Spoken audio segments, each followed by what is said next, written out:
तो कैसे हो मेरे भाई बंधु। आई होप आपसे बढ़िया होंगे और अपनी स्टडीज प्रॉपर तरीके से कर रहे होंगे। स्वागत है आपका एनिमल किंगडम के एक और लेक्चर में। ये लेक्चर नंबर 2 है और प्रीवियस लेक्चर के अंदर हम लोग ने इंट्रोडक्शन और बेसिस ऑफ क्लासिफिकेशन का पहला पार्ट हमने खत्म किया था, लेवल ऑफ ऑर्गेनाइजेशन। हम लोग ने वहां देखा था कि डिफरेंट डिफरेंट लेवल पे ऑर्गेनिज्म का स्ट्रक्चर कैसा होता है, ठीक है, और क्या क्या फंक्शन में परफॉर्म करते हैं। ठीक है, तो आज हमारा पहला टॉपिक होने वाला है सिमेट्री के ऊपर। अब सिमेट्री, आप लोग को पता होगा कि जब भी आप किसी भी चीज को दो इक्वल पार्ट या फिर दो से ज्यादा इक्वल पार्ट में काटो तो वो जो शेप होता है या फिर वो स्ट्रक्चर जो होता है वो एक सिमेट्रिकल स्ट्रक्चर या शेप कहलाता है। वैसे ही बहुत सारे ऐसे ऑर्गेनिज्म हैं जो कि सिमेट्री शोकेस करते हैं। जो शोकेस नहीं करेगा सिमेट्री उसको हम लोग बोलेंगे असिमेट्रिकल। ठीक है, असिमेट्रिकल हम उसको बोल देंगे। ठीक है, अब एनिमल्स को हम लोग ने सिमेट्री के बेस में क्लासिफाई किया है, तो सिमेट्रिकल होगा या तो एसिमेट्रिकल होगा। But if if any organism show symmetry then it has to be two types of symmetry. उसके बाद दो टाइप की सिमेट्री होगी, या तो उनके पास रेडियल सिमेट्री हो सकती है, समझेंगे अभी क्या होता है, या तो उनके पास होगी बायलेटरल सिमेट्री। ठीक है, यहाँ पे उसके भी एग्जाम्पल यहाँ पे दिए, समझाते हैं क्या है। ठीक है, अब यहाँ देखिए। अब animals can be categorize on the basis of their symmetry. अब हम लोग एनिमल्स को उनके सिमेट्री के बेस में क्लासिफाई करेंगे। जैसे कि अगर हम स्पॉन्जेस की बात करें, ठीक है, किसकी बात करें, स्पॉन्जेस की अगर हम बात करें, यहाँ पे थोड़ा सा मैं इसका लेंथ थोड़ा छोटा कर, ठीक है, अगर हम बात करें स्पॉन्जेस की तो दे आर मोस्टली एसिमेट्रिक। ठीक है, अब एसिमेट्रिकल का मतलब any plane that passes through the centre does not divide them into equal half. Asymmetrical का मतलब यही है कि अगर आप किसी भी प्लेन से उसको काटने की कोशिश करोगे, ठीक है, तो वो इक्वल हाफ में डिवाइड नहीं होगा, वो हमारा एसिमेट्रिक हो गया, जैसे कि स्पॉन्जेस। ठीक है, अगर when any plane passing through the central axis, ठीक है, अगर हम सेंट्रल एक्सिस से एक लाइन पास करें तो वो अगर दो पार्ट में, दो इक्वल पार्ट में डिवाइड हो रहा है, टू आइडेंटिकल हाफ्स में, तो वैसी सिमेट्री हमें क्या कहती है, रेडियल सिमेट्री। अब यहाँ पे भी यूज किया गया एनी प्लेन, किसी भी प्लेन में अगर आप काटो, ठीक है, जैसे कि इसमें आप किसी भी प्लेन को सेंट्रल एक्सिस मानकर अगर काटोगे तो आपको हर बार दो इक्वल हाफ में जो ऑर्गेनिज्म है वो कटा हुआ मिलेगा। तो वैसे सिमेट्री को हम लोग क्या बोलते हैं, रेडियल सिमेट्री। ठीक है, मान लीजिए अगर मैं एक सर्कल बनाऊं, ठीक है, सर्कल को आप कोई भी प्लेन से काटो, ठीक है, वो आपको हमेशा दो इक्वल हाफ में ही मिलेगा। ठीक है, तो यहाँ पर ये बात हो गई, उसी को हम लोग क्या बोल रहे हैं, रेडियल सिमेट्री। किसी भी प्लेन, एनी प्लेन, अगर आप सेंट्रल एक्सिस मान के काट रहे हो, पास करा रहे हो लाइन को, तो वो दो इक्वल हाफ में डिवाइड हो जाएगा, उसी को हम लोग रेडियल सिमेट्री बोल रहे हैं। अब आगे बढ़ते हैं, जैसे कि सिलेंट्रेट, टीनोफोरा, इकाइनोडर्मेटा, वहां पर आपको रेडियल सिमेट्री देखने को मिल जाएगी, have this kind of plane. अगर हम बात करें एनालिड्स में, आर्थ्रोपोड्स में, ठीक है, और आगे के प्लेटिहेल्मिन कॉर्डेट्स में, ठीक है, तो वहां पर अगर आप डिवाइड करना चाहोगे दो इक्वल हाफ में, तो वहां पे सिर्फ एक ही प्लेन से आप उसको कट करके दो इक्वल हाफ में डिवाइड कर पाओगे। ठीक है, ओनली इन वन प्लेन। ठीक है, अब उस टाइप के सिमेट्री को हम लोग क्या बोलते हैं, बायलेटरल सिमेट्री। आई होप आपको ये बात क्लियर हो गई होगी, रेडियल सिमेट्री बायलेटरल सिमेट्री में ज्यादा फर्क नहीं। अगर आप बायलेटरल सिमेट्री को देखोगे बिना उसके नाम से आपको समझ आ जाएगा, बायलेटरल मतलब दो पार्ट में डिवाइड होता है। ठीक है, एग्जाम्पल क्या हो जाएंगे, एनालिड्स में हो जाएंगे, आर्थ्रोपोड हो जाएगा, प्लेटिहेल्मिन्थस, हेमिकॉर्डेटा, कॉर्डेटा, इन सब में हो जाएगा। सिलेंट्रेटा, टिनोफोरा, इकानोडर्मेटा में आपका रेडियल सिमेट्री देखने को मिलेगा। ठीक है, और स्पॉन्जेस में आपको सिमेट्रिकल एसिमेट्रिकल देखने को मिलेगा। तो ये आपको ऐसे याद है। ठीक है, अब आगे बढ़ते जर्मिनल लेयर्स। जर्मिनल लेयर आपके आपके क्या एम्ब्रियोनिक लेयर्स होते हैं, ठीक है, जो आपको जब आप एम्ब्रियो के स्टेज में होते हैं तब ये लेयर्स फॉर्म करते हैं डिफरेंट डिफरेंट बॉडी स्ट्रक्चर, ठीक है, डिफरेंट डिफरेंट बॉडी स्ट्रक्चर्स के ये फॉर्म करते हैं। अगर आप अभी अभी हम लोग चैप्टर पढ़ेंगे ह्यूमन रिप्रोडक्शन में, वहाँ पे मैं आपको बताऊंगा कि कौन सी जर्मिनल लेयर है और कौन सा ऑर्गेनिज्म आपका, सॉरी कौन सा ऑर्गन आपका बना हुआ है। तो जर्मिनल लेयर के बेसिस में भी हम लोग क्लासिफाई किए हुए हैं किसको, आपके ऑर्गेनिज्म, ठीक है। अब animal in which cells are arrange in two embryonic layers, external ectoderm and internal endoderm, ठीक। अब यहाँ पर क्या बोला गया है कि अगर एम्ब्रियोनिक लेयर मतलब जर्मिनल लेयर अगर आपकी दो है किसी भी एनिमल के अंदर, दो लेयर से अगर वो मिलकर अरेंज हुआ है, तो उसमें दो लेयर कौन सी होंगी, एक तो बाहर वाली लेयर जिसको हम लोग बोल रहे हैं एक्टोडर्म, ठीक है, जो बाहर वाली लेयर है इसको हम लोग बोल रहे हैं एक्टोडर्म, और जो अंदर वाली लेयर है एंडोडर्म। अगर खाली यही दो लेयर से मिलके वो एनिमल बना है तो वो वैसे टाइप के ऑर्गेनिज्म को हम लोग बोलेंगे डिप्लोब्लास्टिक। डिप्लोब्लास्टिक मतलब डाई आ रहा है, मतलब दो लेयर्स होंगी, ठीक है। अब यहाँ पर आपको यहाँ पर ये जो बीच वाला जो हिस्सा दिख रहा होगा, ये बेसिकली आपका मीजोडर्मिक लेयर होता है, ठीक है, मीजोजील नाम दे दिया गया जब एब्सेंट हो, जब आपका मीजोडर्म लेयर एब्सेंट हो और अनडिफरेंशिएटेड हो तो उसको हम लोग क्या बोलते हैं, मीजोग्लिफ, ठीक है, मीजोग्लिफ, ये हम लोग उसको बोलते हैं। इस present between the ectoderm and endoderm के बीच में आपको ये मिल जाए, ठीक है, ये आपका होगा डिप्लोब्लास्ट। अब अगर तीनों लेयर मौजूद है, ठीक है, embryo has a third germinal layer, अगर डेवलपिंग एम्ब्रियो के पास तीनों जर्म लेयर है with mesoderm also between the ectoderm and endoderm, तो यहाँ पर आपको क्या देखने को मिल जाएगा, ट्रिप्लोब्लास्टिक लेयर देखने को मिल जाएगा, ठीक है। अब एग्जाम्पल क्या हो जाएगा डिप्लोब्लास्टिक का, डिप्लोब्लास्टिक का एग्जाम्पल है आपका सीलेंट्रेट, और ट्रिप्लोब्लास्टिक का आपका एग्जाम्पल हो जाएगा प्लेटीहेल्मिन्थिस टू कॉर्डेटा, मतलब प्लेटीहेल्मिन्थिस के बाद वाले जितने भी आपके arthropod, mollusc, hemichordata, echinodermata, chordata, इन सबके पास आपका डिप्लोब्लास्टिक होता है, सिर्फ सिलेंट्रेट के बाद ही आपके पास डिप्लोब्लास्टिक लेयर्स मौजूद होती है, ठीक है। तो ये बात होगी हमारी जर्मिनल लेयर, बहुत ही कॉमन कॉमन कॉन्सेप्ट है, बट ये कॉन्सेप्ट आपको ध्यान रखना पड़ेगा जब हम लोग फाइलम्स पढ़ेंगे, तो बाद में मैं एक्सप्लेन नहीं करने वाला जर्मिनल लेयर क्या है, फिर आपका सेगमेंटेशन, सॉरी हाँ, सेगमेंटेशन क्या है, सिमेट्रिकल क्या होता है, वो सब एक्सप्लेन नहीं करूंगा, बस वहाँ पे मैं आपको बताता जाऊंगा ये इसमें ऐसा पाया जाता है, ठीक है, यहाँ पर आपको समझने की जरूरत है, उसके बाद आप आगे आपको अपने आप याद, ठीक है। चलिए अब बात करते हैं सिलोम। सिलोम क्या है, एक आप टाइप की बॉडी कैविटी, ठीक, cavity between the body wall and gut wall, gut wall और बॉडी वॉल के बीच क्या है, एक कैविटी, या तो वो एब्सेंट होगी या तो प्रेजेंस होगी, उसी के हिसाब से हम लोग उसको नाम दिया, सिलोमेट अगर प्रेजेंट होगी, ए सिलोमेट अगर एब्सेंट होगी, सीडो सिलोमेट अगर कहीं प्रेजेंट है कहीं एब्सेंट है, ऐसा कुछ, ठीक है, वो समझ।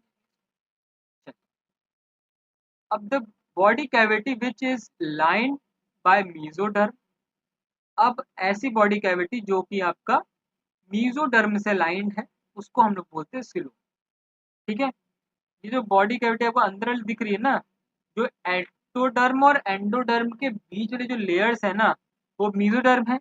अब मीजोडर्म के अंदर जो बॉडी कैविटी आपको दिखेगी लाइनिंग करती हुई, वही आपकी सिलोम, ये जो आपकी लाइनिंग दिख रही है ये ही आपका क्या है, कैविटी एक बना रहा है, इसी को हम लोग क्या बोल रहे हैं, सिलोम बोल, ठीक है, यही आप क्या है, सिलोम, ठीक है। अब ये सिलोम अगर आपके पास प्रेजेंट है, animals processing possessing this coelom are called coelom, ठीक है। अगर ये कैविटी मौजूद है तो इसको हम लोग क्या बोलेंगे, सिलोमेटिक एनिमल बोलेंगे, जो आपका एग्जांपल हो जाएगा एनालीड, मोलस्क, आर्थ्रोपॉड्स, इकानोडर्मेटा और हेमिकॉर्डेटा और कॉर्डेटा। मतलब मैक्सिमम फाइलम्स के पास आपका क्या मौजूद है, सिलोमेटिक बॉडी मौजूद। ठीक है, सिलोमेटिक बॉडी कैविटी मौजूद है। In some animals the body cavity is not lined by mesoderm. अब यहाँ पे देख सकते हैं सीटोसिलोमेट के बारे में हम लोग बात कर रहे हैं। अब इसमें आप देख सकते हो कि कोई भी कैविटी लाइन नहीं है। ठीक है, बॉडी कैविटी लाइन नहीं है बाय मेसोडर्म। ये देखिए, बॉडी कैविटी खाली है, कोई लाइनिंग नहीं है मेसोडर्म के बीच में। तो वैसे हम लोग सिलोम को क्या बोलते हैं, स्कैटर्ड पाउचेस में है। ठीक है, पाउचेस में आपको दिख रहा है यहाँ पे मेसोडर्म। तो इसी को हम लोग क्या बोल रहे हैं, सीडोसिलोम बोल रहे हैं। और ऐसे एनिमल्स को हम लोग क्या बोलते हैं, सीडोसिलोमेट्स बोलते हैं। ठीक है, अगर बॉडी कैविटी से पाउचेस में है मेसोडर्म के, तो वो क्या हो जाएगा, आपका सीडोसिलोमेट हो जाएगा। अगर बॉडी कैविटी मेसोडर्म से लाइंड है तो क्या हो जाएगा, सिलोमेटिक हो जाएगा। अगर एब्सेंट है आपका, the animals in which body cavity is absent, body cavity एकदम एब्सेंट है। ठीक है, जैसे एकदम फुल्ली फिल्ड है, कोई कैविटी नहीं है। ठीक, कैविटी यहाँ पर क्या है, बॉडी कैविटी एब्सेंट है। यहाँ पे बॉडी कैविटी प्रेजेंट है, लाइन था मेसोडर्म से। अब यहाँ पे प्रेजेंट था नहीं और पाउचेस में था, तो उसको हम लोग सीडोसिलोमेट बोल दिए। अब यहाँ पर आपको एसिलोमेट्स में मिलेगी ही नहीं बॉडी कैविटी। ठीक है, एक्टोडर्म, एंडोडर्म, मेसोडर्म तीनों लेयर मिल जाएगी, बट आपको यहाँ पर बॉडी कैविटी नहीं मौजूद होगी। उसको हम लोग क्या बोलेंगे, एसिलोमेट बोलेंगे। और एग्जाम्पल क्या हो जाएगा, प्लेटीहेल्मिन्थस। तो सीडोसिलोमेट का एग्जाम्पल क्या हो जाएगा, एस्केल्मेंथस। ठीक है, तो ये बात होगी चर्चा हम लोग की सिलोम के बारे में। ठीक है, सिलोम के बारे में। ये आपकी क्या है, जर्मिनल लेयर है। ये बाहर वाली कौन सी थी, बाहर वाली थी एक्टोडर्म। ठीक है, जो भी खेल चल रहा है वो मेसोडर्म के साथ खेल चल रहा है। और ये हो गई आपकी एंडोडर्म। ठीक है, ये बात हो। आगे बढ़े अब। आगे हम बात करेंगे सेगमेंटेशन और नोटोकॉर्ड। ठीक है, सेगमेंटेशन के बारे में बात। सेगमेंटेशन का मतलब, अगर आपकी बॉडी एकदम सेगमेंट्स में डिवाइडेड है तो आपका वो क्या शो करेगा, सेगमेंटेशन वहाँ पे हो। अब in some animals the body is externally और इंटरनली डिवाइड इनटू सेगमेंट्स। अब कुछ ऐसे एनिमल्स होते हैं जिनकी बॉडी एक्सटर्नली और इंटरनली सेगमेंट्स में डिवाइड होती है, with serial of repetition of at least some organ. कुछ ऑर्गन्स का उसमें रिपीटिशन होता है, सीरियल मतलब सीरीज में चलते रहते हैं उनकी बॉडी सेगमेंट्स में। तो एटलीस्ट वन और सम ऑर्गन्स आपका क्या होता है, सेम रिपीटिशन में चलता है। जैसे कि अगर हम बात करें अर्थवॉर्म, अर्थवॉर्म आपने देखा होगा तो उनके बॉडी में एकदम सेगमेंट्स मौजूद होते हैं। ठीक है, अर्थवॉर्म एकदम सेगमेंट्स में मौजूद होता है ऐसे। ठीक है, अब body shows this pattern called metameric segmentation. अब ऐसे पैटर्न को हम लोग क्या बोलते हैं, मेटामेरिक सेगमेंटेशन बोलते हैं। इस फिनोमिना को हम लोग क्या बोलते हैं, मेटामेरिज्म बोलते हैं। ऐसे जो सेगमेंट्स में होता है, एक पैटर्न होता है सेगमेंट्स में, वो होता है मेटामेरिक सेगमेंटेशन। और एनिमल्स जो ऐसे फिनोमिना शो करते हैं उसको हम लोग बोलते हैं मेटामेरिक या फिर मेटामेरिज्म एनिमल्स। ठीक है, ये बात होगी सेगमेंटेशन। थोड़ा सा ज़्यादा आपके सारे फाइलम्स में नहीं दिखता है ये, कुछ ही फाइलम्स में आपको सेगमेंटेशन प्रॉपरली मिले।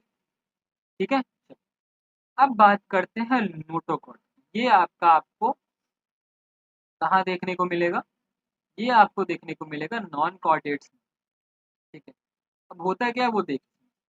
Notochord is mesodermally derive.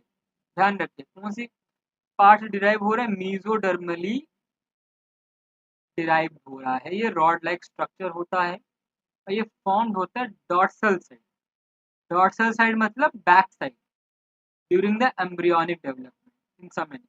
कुछ एनिमल्स के अंदर एम्ब्रियोनिक डेवलपमेंट के दौरान डॉर्सल साइड मतलब पीछे के साइड ये आपका फॉर्म होता है और mesodermal derived rod like structure. ठीक है, इतनी बात। Animals with the notochord called chordates, ये आपको कॉर्डेट्स में देखने को मिलेगा। नोटोकॉर्ड एम्ब्रियोनिक स्टेज, उसके बाद ये डिफरेंशिएट हो जाता है इन द स्पाइनल कॉर्ड जो हमें दिखने को मिलता है। And those animal which do not form this structure called non chordates. अब कॉर्डेट्स और नॉन कॉर्डेट्स का ये एक बेसिक डिफरेंस पॉइंट होता है, जिसके बेसिस में हम लोग उसको क्लास डिस्टिंग्विश कर सकते हैं कॉर्डेट्स और नॉन कॉर्डेट्स। तो कॉर्डेट्स में नोटोकॉर्ड होता है जब वो एम्ब्रियोनिक डेवलपमेंट स्टेज में होता है, जब एम्ब्रियो पूरा डेवलप हो जाता है तो यही नोटोकॉर्ड डिफ्रेंशिएट होके आपका स्पाइनल कॉर्ड बन जाता है जो हमें सपोर्ट करता है। नॉन कॉर्डेट्स में ये देखने को नहीं मिलता, इसलिए हम लोग उसको कॉर्डेट्स को हम लोग ने अलग कर दिया नॉन कॉर्डेट्स। ठीक है, अब ये बात है नॉन कॉर्डेट्स कौन से आपके पॉरीफेरा टू इकाइनोडर्मेटा और हेमिकॉर्डेट्स में होता है। ठीक है, हेमिकॉर्डेट्स बेसिकली कॉर्डेट्स का ही टाइप था, बट उसमें कुछ बेसिक डिफरेंसेस थे जिसको हम लोग देखेंगे आगे, उसके कारण उसको कॉर्डेट से थोड़ा सा अलग बना दिया।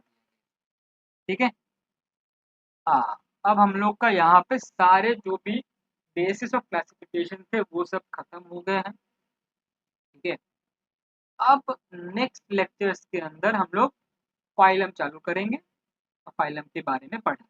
ठीक है, उससे पहले हम लोग जितना भी जब हमने पढ़ लिया है तो एक जगह सम अप करते हैं और बेसिस ऑफ क्लासिफिकेशन खत्म। ठीक है, हम लोग कौन सा किंगडम में पढ़ रहे हैं? किंगडम चल रहा है हम लोग का एनिमल जो कि मल्टी सेलुलर ऑर्गेनिज्म है। अब लेवल ऑफ ऑर्गेनाइजेशन हम लोग कौन सा देखा था? सेलुलर लेवल और टिश्यू ऑर्गन ऑर्गन सिस्टम। ठीक है, अब ये बात, अब एक ही हम लोग का ऐसा ऑर्गेनिज्म है जो कि सेलुलर लेवल शो करता है ऑर्गेनाइजेशन, एसिमेट्रिकल है बॉडी और एसिलोमेट, सिर्फ एक ही है वो। सेलुलर लेवल पे सिर्फ एक ही ऑर्गेनिज्म है जो कि है आपका पॉरीफेरा। ठीक है, और एसिमेट्रिकल भी है वो खाली। ठीक है, तो मोस्टली एसिमेट्रिकल और सेलुलर आपके पॉरीफेरा बस। ठीक, पॉरीफेरा आपको याद रहे, रिमेंबर रहे। ठीक, कंफ्यूजन आती है बाकी सारे फाइलम। ठीक है, पहले तो फाइलम्स आपको याद करना। पॉरीफेरा से चालू होगा। बेसिकली आप कोई न्यूमोनिक्स भी बना सकते हो, मेरे पास अभी वैसे कोई न्यूमोनिक्स है नहीं, मेरे को वैसे याद हो चुके हैं क्योंकि बार बार रिविजन करने के साथ साथ आपको याद हो जाएगा। Porifera, coelenterata, ctenophora, platyhelminthes, aschelminthes, annelida, arthropoda, mollusc, echinodermata, हेमिकोडर्मा, आपको ऐसे याद रखना। ठीक है, कोई निमोनिक बनाना तो आप निमोनिक बना के आप कमेंट बॉक्स में डाल भी सकते हो, कोई दिक्कत। ठीक है, अब बात करते हैं टिश्यू ऑर्गन और organ system level of organ. ये आपको सारे ऑर्गेनिज्म में देखने को मिलेगा। ठीक है, टिश्यू ऑर्गन ऑर्गन सिस्टम आपका उस हिसाब से डिवाइडेड है। ठीक है, चलिए फिर आता है सिमेट्री। सिमेट्री रेडियल आपको कहाँ कहाँ देखने को मिलेगी? रेडियल सिमेट्री आपको देखने को मिलेगी सिलेंट्रेट और टिनोफोरा में, और ये दोनों ही आपके क्या होते हैं? ए सिलेंट। ठीक है, ए सिलेंट, सिलेंट्रेटा और टिनो। फिर आता है बाइलेटरल। बाइलेटरल आपको कहाँ कहाँ देखने को मिलेगा? बाइलेटरल आपको बाकी सब में देखने को मिलेगा। प्लेटीहेलमिन्थिस टू कॉर्डेट्स में आपको बाइलेटरल सिमेट्री देखने को मिलेगा जब उन्होंने पढ़ा था। ठीक है, अब यहाँ पर एक एक्सेप्शन है, काइनोडर्मेटा। ठीक है, बेसिकली बायो में तो एक्सेप्शन होते नहीं है, बट ये थोड़ा एक्सेप्शन है कि काइनोडर्मेटा एग्जिबिट रेडियल और bilateral symmetry depending on the stage. अब दो स्टेज आपको देखने को मिलेगा, एक तो यंग स्टेज होगा, एक मैच्योर स्टेज होगा। तो यंग स्टेज में आपको अलग टाइप के देखने को मिलता है।